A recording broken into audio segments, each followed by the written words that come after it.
Namaste everyone, Vanakkam, Swagatam, and happy Diwali to all our IYA family. It is a very auspicious occasion, and today we have for our Manthan session our dear Yogasādhaka and Yoga Chikitsaka Bhīma, who has come all the way from Hungary, and he is representing the Gitananda Yoga Association in Hungary, and been a yoga sadhaka for a very long time, very dedicated, and we are privileged to welcome you, Bhīma, today to the IYA session. Let us begin by the mantra to bring us all together. Om Sahana Bhavatu Sahano Bhunaktu Sahavirya Karvavahai Tejasvinavadhitamastu Ma Vidvishavahai Om Shanti Shanti Om Shri Gurubhyo Namaha Hari. So today is a special occasion, and our dear Bhīma, who is representing the Hungarian Gitananda Yoga Association, is very effectively taking the message of traditional yoga forward in his part of the world. And his association is an associate center of the Indian Yoga Association. So as the Joint Secretary of IYA, I take great pleasure in welcoming you, Bhīma, to our IYA headquarters today in Delhi. And thank you for joining us in person. And due to the festival holidays, in-person attendance may be less, but our people are joining online, and also it is being live streamed on the social media.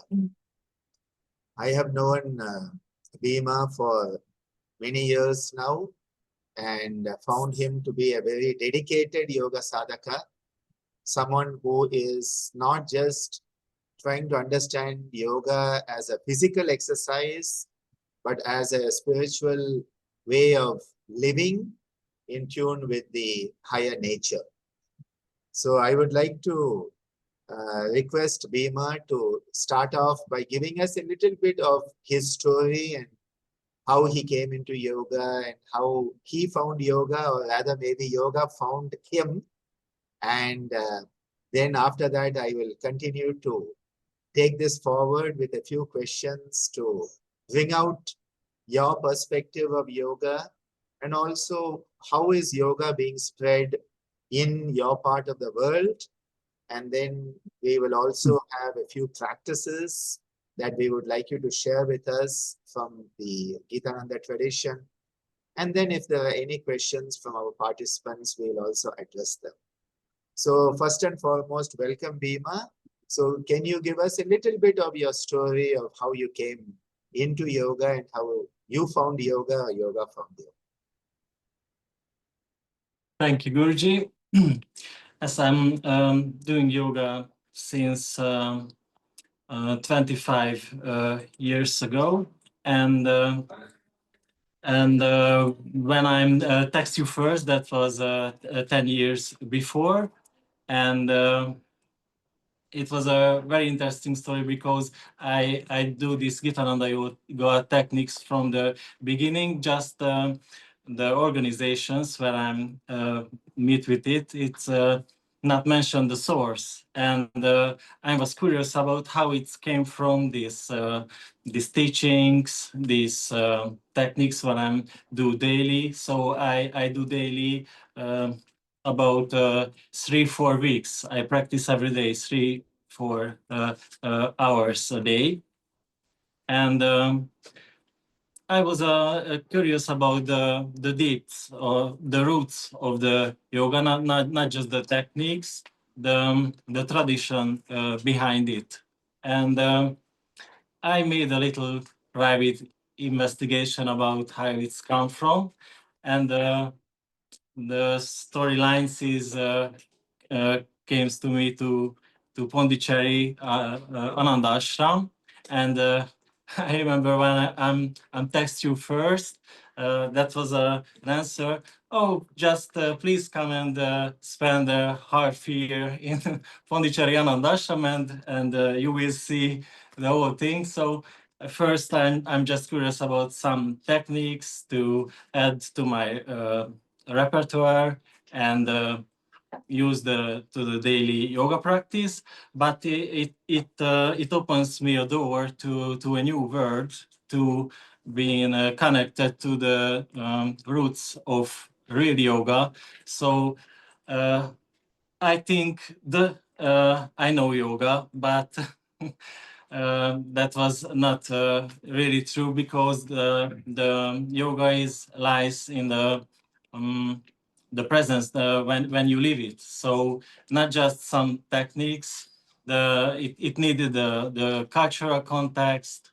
It value it, how it comes from the and the most important is to connect to a real guru, to connect and find it, and this is a very rare opportunity in other countries. So I think everyone is blessed in India, because there is many ways to find a real guru and to be a follower to a parampara and gets to its fruits. So it's the people here is very blessed, I think. In Europe, where I'm come from, there is not many good chances to learn from a real guru, but maybe it's karmic, maybe I'm fortunate. I don't know how it's happened, but I'm found you. So it's really amazing how it's happened. Maybe that was a previous story, but we don't know. But this is the not first time, but when I meet the real yoga, I'm sure about that. So I have a deep connection with the essence of the yoga, and so I felt I'm not, for me is not enough just the techniques. I need to see the bigger picture, and when I was there in the 2022, the Yoga Chikitsa course was 3 weeks long. That's really mind blowing, and then open a new world to live the teachings. So I think I know about the teachings, but when you start to live it, you see it's just a point of that whole picture. So it's to community with unite with the nature, the universal spirit, and the essence of yoga, the oneness, the connection, to create oneness in a personal level and connect to the cosmic level also. So in the macrocosm and the microcosm is the same, and there is a connection between it. And we can do it with techniques like mudras or another highest levels antaranga techniques, when we use Raja Yoga tools for achieve that, and we unite our layers, the physical, the pranic, the mental, the intellectual, and the cosmic sheet. So that is what we mentioned to Panchakosha. It comes from the Taittiriya Upanishad, so it's a very deep-rooted technique, but not just technique. It's a way of living. The yoga is a way of living, and when you really do it, you feel it. So before, for me, that was I see something, pictures in a museum,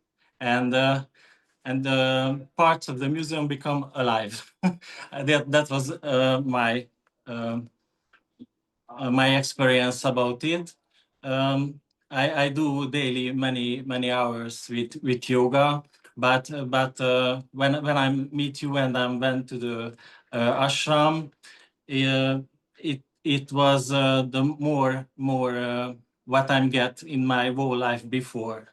So before we meet, I'm do yoga 15 years, but after I see it, I felt that was something when I drive to you, but that was, I felt that was nothing compared to what I get after. So I get a Namarupa initiation, a spiritual name, Bhīma, that absolutely resonance I'm with it, and it creates new energies in my life. So this is a big opportunity to be initiated and a family member in a parampara. I really feel we are family members. So it's not just I don't know, institution, what I'm a member and so on. I'm a family member, and I will go home time to time when to go to the Anand Ashram, and just came to home. That the second, maybe I feel this is my first home really.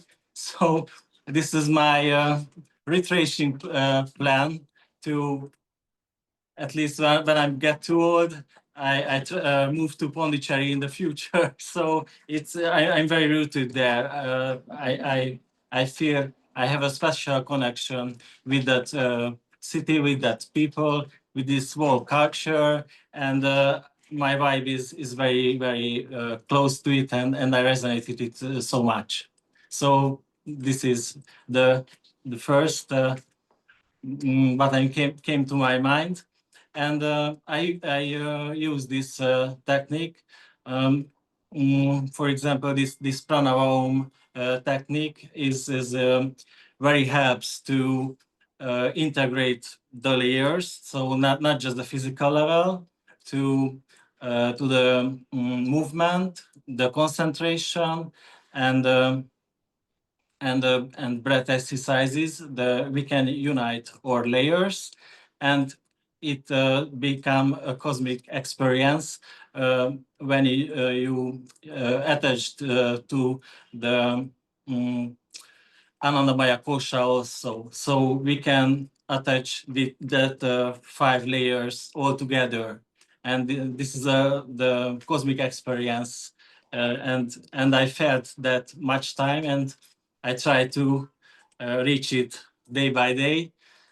Sometimes I feel it's easy, sometimes a little bit hard, but I'm on the way, and I'm trying to help to others to find that way also, and use that yoga exercise day by day. I have about 20, 30 students, and it comes popular day by day. So it really needs to, the Hungarian peoples very needed to taste that deeper meaning, because we not know and not feel yoga what we think.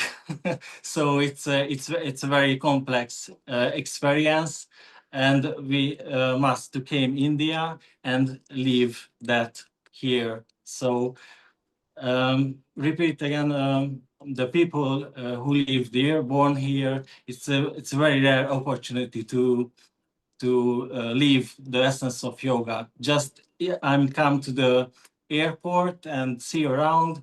That is, it's more stuff than when what we have in our museums, for example. So there is a very rich in spiritual this culture.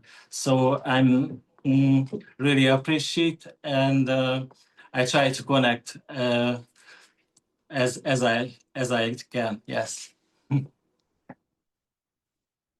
just in few words.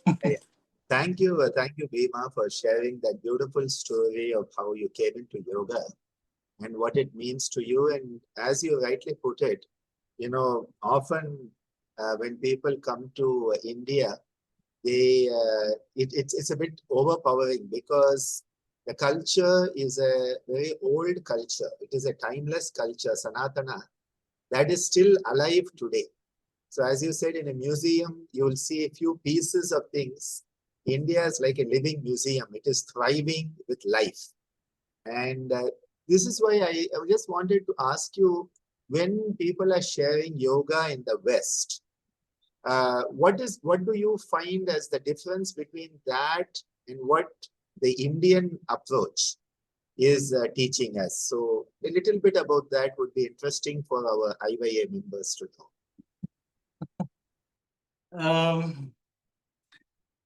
It's not really easy to express because I'm not can speak about all people's name, but what I experienced is we are stuck in our minds. So without the additional content in it and feel the traditional route, it's very difficult to feel the essence of the real yoga as a way of living. So this is something like that when Krishna teaching Arjuna in the Bhagavad Gita how to came out from his mind. And it's very similar story in every living beings in Hungary. We are stuck in our minds, and I know all the yoga techniques. I read about many texts, but it helps to take steps to reach it. But the mind is a little bit fear from the real oneness, what means yoga. So the ego, what is lies in us, not want to um, not want to so it wants to exist, want to tell what we can do. So this mind is a tool, but we can't say, okay, thanks for this tool to come to me here, but I just put here and we can go to the oneness. So it's a very hard step to not use your mind, just use to come to the point when you can do to reach the oneness. So this is maybe a gate what you must to step on. It's a very useful, but at the point you need to throw it and just dedicate yourself, maybe something like the bhakti yoga. So you need to uh, mm, communicate with the transcendent and leave that thinking about your physical existence, and you must focus on what you really are. That means the Satchitananda, what we are. So not the experience ourselves just in a physical level. We need to be feel that Satchitananda state or community with Shiva, the transcendental experience. We need to go that oneness, not stuck in the body and our minds. That is a big difference. The Westerns is always stuck in their minds. So this is my experience. That was my problems before. And we must work on it constantly. So it's not an easy task to be done and just come to the next level. I must work in every day. So this is a basic to I try to organize the things in my mind to be emptiness and reach the highest consciousness. It's a very transcendental. We need the transcendental mind state, not stuck in a common level of the mind. It's very important. Thank you, Bhīma, for sharing that. As you said, often people are caught in just thinking about it and they don't get down to doing. And this is where when we do the practices, we can make it real. So the concepts become real through the practice. And I think this is where the importance of sadhana comes in. And when your students come to you, how do you share the yoga as a sadhana? It would be nice for our members to understand how that is shared in people when they are not in India. Because in India, we take it for granted that all of this will happen, but it's not the same outside India. So how is sadhana shared and what is the importance? I focus on the spiritual content, and for that I lead yoga courses that 4-hour long time in every Sunday. It's a little bit in the same time with the spiritual activities in Kambali Swami Madam in Pondicherry, and we do all together the whole morning arti, and there are all spiritual content in it. So the bowing, use all the mantras, feel that Shakti powers in us, the Durga, Lakshmi, Saraswati, Ganesha, Shiva, Kartikeya, the connection to the whole parampara energies. So we can connect to that energy flow, what lies in the parampara. So it's not depends just on our personal sadhana as a individual. We must experience the empowering background of this whole parampara, all rishis, gurus, siddhas, and that is more important. We chanting all the mantras, we do the bhajans, we make before a consecration, when we do the things. So we use the karma yoga techniques, so we can offer the fruits of our activities. So the first step is we must change our mind, and not when the activities is not rooted in our desires, we can reach highest levels. So when we do yoga, we must solve it ourselves in it. So this is the first step to consecration, the fruits of our doings. That is the Bhagavad Gita in the last chapter, the Karma Yoga chapter, and it shows a very difficult new way. So the usual ways I do techniques to improve myself. I experience myself. I get better and better.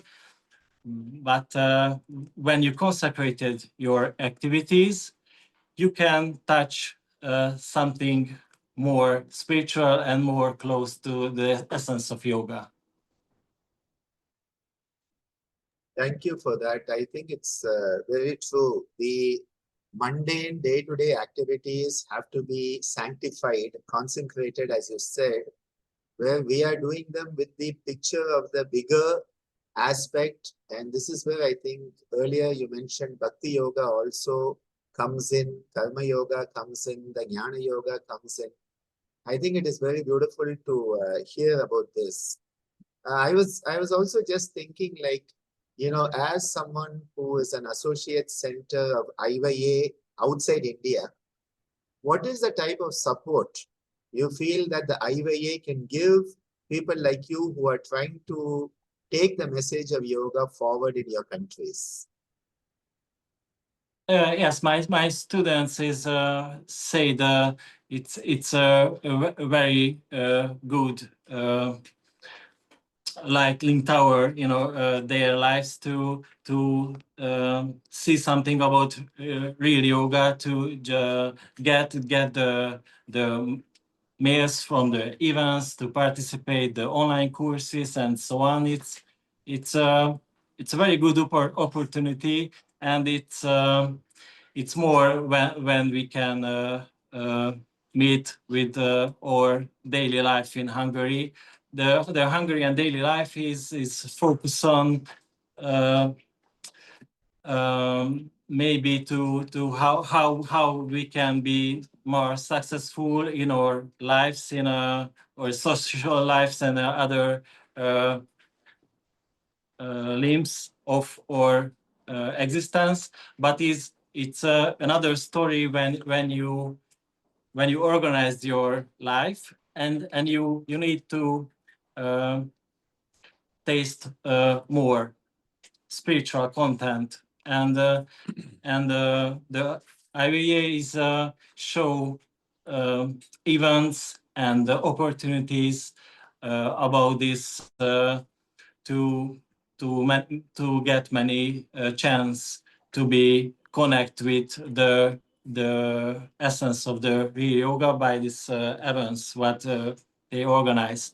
So I'm here for that, because for me was a very good as well. So for me was a very big help in my life, to not just a family member of a parampara, but a member of an institution what is try to um, promote the essence of real yoga and the traditional way what is lies behind it. Yes. Thank you so much, Bhima, for that very beautiful perspective.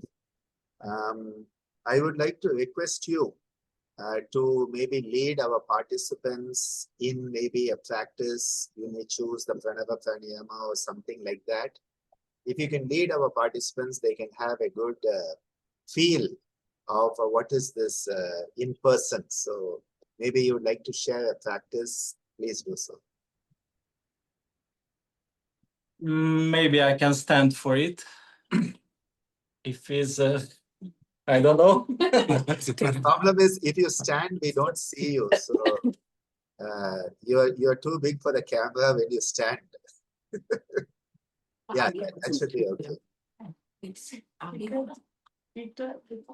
Yes, yes. So we can do when we inhale in 3 seconds, just inhale, and with the outgoing breath, you can sound the ah, that repeats 3 times, and then oo. So inhale and exhale, inhale, exhale, then that type of movement, and so this is the akara, ukara, and makara. So we can do all together.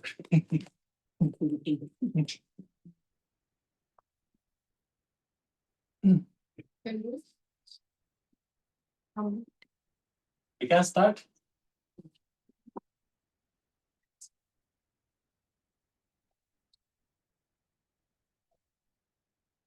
This is a 3 second and 6 second when we with the outdoor breath with the sound.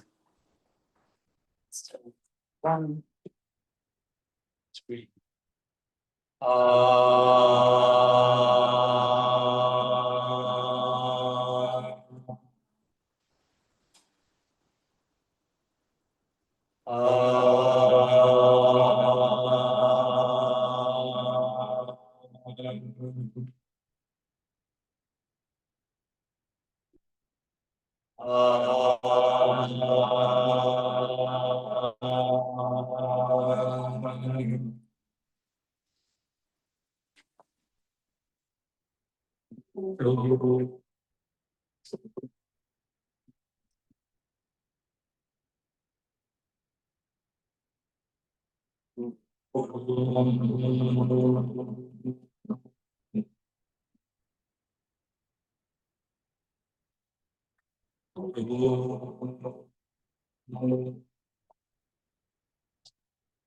Then two.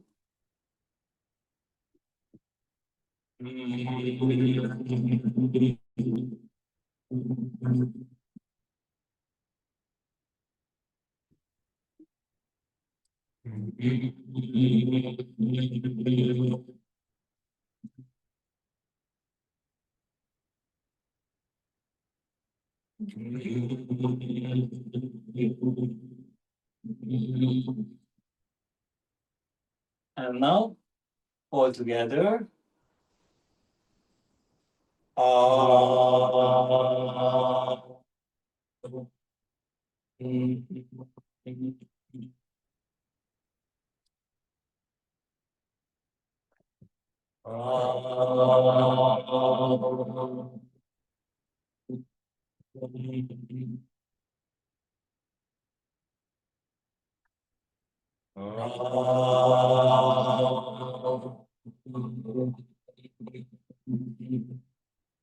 And three times with Om.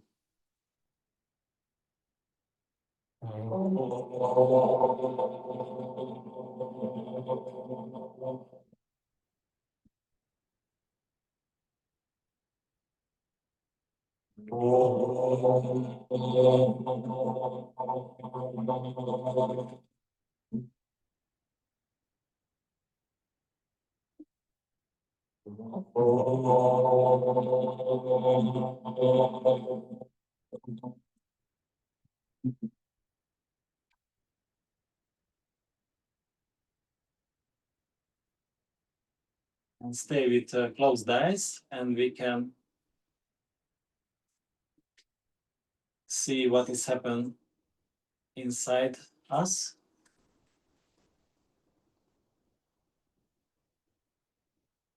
When all layers are uniting.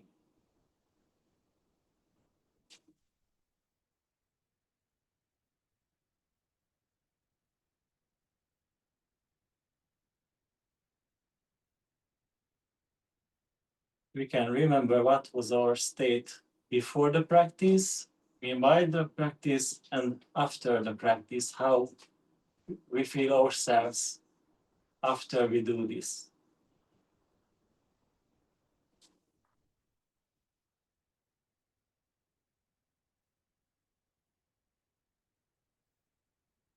We can sit. Thanks.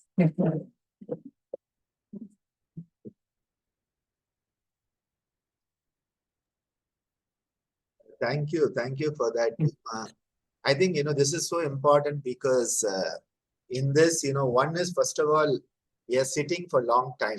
And it is said these days that the sitting is the new smoking. We are sitting so much, we are not moving, and it is harming the health. So the standing up, and then again the movement with the breath and with the sound. I think this type of practice is so beautiful because, the Annamaya Kosha, the Pranamaya Kosha, Manomaya Kosha, all are being brought together in a very beautiful way. And I hope that all our members had a chance to stretch and, get up. Of course, when Bhīma stands, then you know why Ammaji gave him the name Bhīma. Because I'm sure Bhavana and our IYA office members would not have expected how big he can be. I remember Bhīma when he visited the ashram in Pondicherry the first time, and I opened the door and said hello to him, and I looked up and I'm like, seriously, amazing. And then Amma said he has to have the name Bhīma. So you know why he has that name, very true. I would like to thank you very much, Bhīma, for being with us at the IYA office today and spending your time with us. And again, IYA very much appreciates you for being part of our extended international family. And this is very important. And our IYA members who are there, our Delhi chapter members, I believe Vinodji is there, and I will request them to felicitate Bhīma on this occasion, and also bestow upon him our IYA certificates in person. Because we appreciate you taking the message of IYA in your home country. So over to our office team. I think Vinodji, Kashyapji is there, and nice to see you, Ji, and felicitating Bhīma. Stand up because I'm tall. If he stands up, it is tough to put it. This is our felicitation, and really, really special to have you with us at our office. And thank you, Vinodji, for being there to felicitate him and honor him. And Bhavanaji, pleasure to have you there and honoring with our IYA certificates. I believe the Yoga Chikitsaka certificate and IYA membership. IYA membership certificate. So congratulations, and hope somebody is getting the photo for Yogvani also. Yes, yes. Yes. Very, very special. And Diwali, you should give some firecrackers and sweet also. Yes, sir. I really, really appreciate, and I request Vinodji on behalf of our IYA Delhi chapter to say a few words also. So we are very thankful to your visit to say what your experiences about yoga and about highway. We are really we're very much thankful, and we request you to again. You must visit here, and we was sharing your sharing experience about this highway and yoga. We really big chance, I'm sure about that. Yeah. Thank you. Thank you so much. Thank you. Thank you so much, Vinodji. Thank you to the entire IYA team and all our participants. Once again, wishing you all a very happy Diwali. May we be the light onto ourselves and onto others. And also inviting all our state chapter members and all associate centers to the IYA state conclave that is going to be held soon at Rishikesh. Welcoming you all to that. Thank you so much, sir. Thank you so much. Such a pleasure. Please make sure you take a nice group photo.